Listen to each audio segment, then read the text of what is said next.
everybody. So today I'm going to be sharing some insight on a Latin tradition where a young girl enters womanhood, and this is called a quinceañera.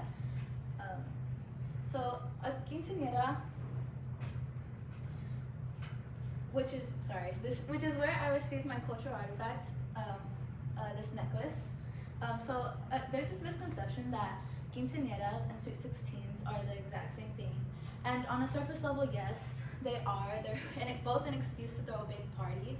But as a young Hispanic woman myself, I've learned that there's a deeper meaning to the celebration than just a party. So the word quinceañera comes from the number 15 in Spanish, quince, which is the age where the young girl goes through this transition. Which is so crazy to think that at 15 years old, you're seen as an adult. I mean, I'm 18 now, and I still don't feel like an adult, which I'm sure you guys can relate to. So the details of a quinceañera are what make it so significant, which is why my cultural artifact is significant to me. So the three main parts is the party, one of them is the party, which is the dress, the theme, the location, the cake, all the fun stuff, I guess you could say. But the two deeper parts that add to the meaning is the religious aspect and the cultural traditions entangled in this tradition.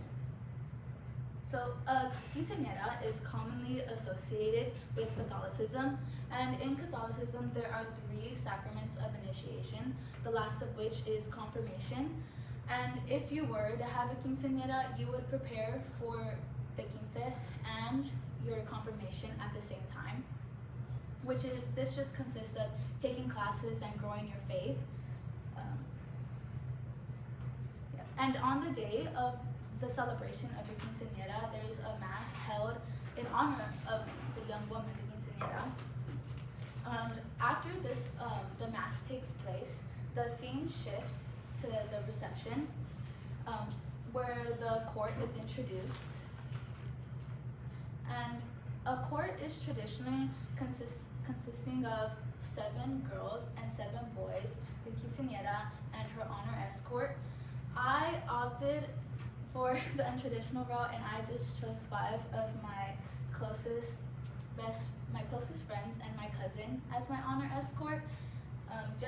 There are many reasons for this, but I chose this because my quinceañera was right after COVID happened, so we were very limited on space and the amount of people we could have.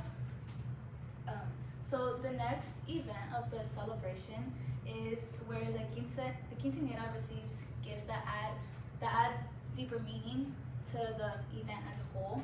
So these gifts are gifted by people that are important in the young woman's life.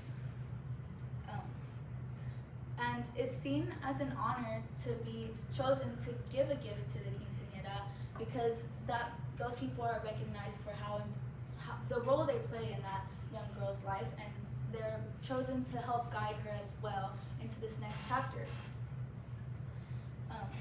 And the traditional gifts that are given to the young woman are a tiara, earrings, a necklace, shoes, a Bible, and her last doll. This doll usually either resembles the young woman with either her hair color or the dress. I chose, for my first doll, I received a Build-A-Bear, which was untraditional again, but I really like this because it became very personable, because my parents got to add a message to it, so that was really great. And it was at the gift ceremony where I received my necklace, my cultural artifact, and every time I wear my necklace, it signifies the event as a whole, which it serves as a reminder of my faith, my family, and my culture. And it's proving to be very significant now that I am so far away from home and just experiencing new things in a new environment.